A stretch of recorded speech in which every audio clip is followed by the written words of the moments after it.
Aujourd'hui, c'est la sortie du Galaxy S4 de Samsung, le nouveau téléphone de la marque sud-coréenne. La fonction qu'on attendait tous, c'est le eye tracking. Alors qu'est-ce que c'est le eye tracking? C'est une option qui va permettre au téléphone de suivre le regard en permanence.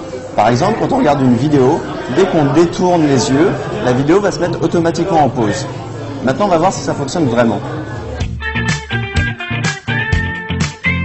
Là, on va tester la fonction de pause dans la vidéo, ce que Samsung appelle le Smart Pause. Donc concrètement, si je lance une vidéo de magnifiques couchers de soleil, dès que je vais tourner la tête, la vidéo va se mettre automatiquement en pause. Quand je vais revenir sur mon écran, la vidéo se lance à nouveau. On voit que ça marche quand même plutôt bien.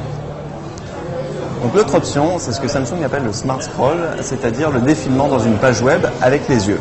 Donc si je lance le site du Nouvel Obs, on voit que quand je regarde vers le bas, la page défile vers le bas. Quand je regarde vers le haut, la page défile vers le haut.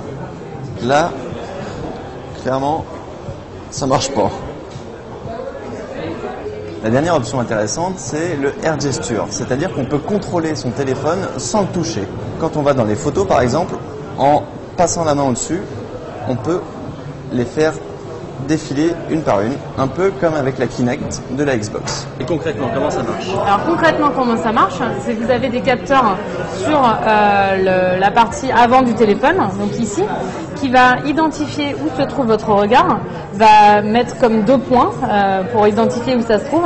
Et dès lors que vous allez tourner la tête, les 2 points ne seront plus donc représentés par vos yeux, par votre regard, et de fait, la fonctionnalité va se désactiver ou alors va se mettre en pause.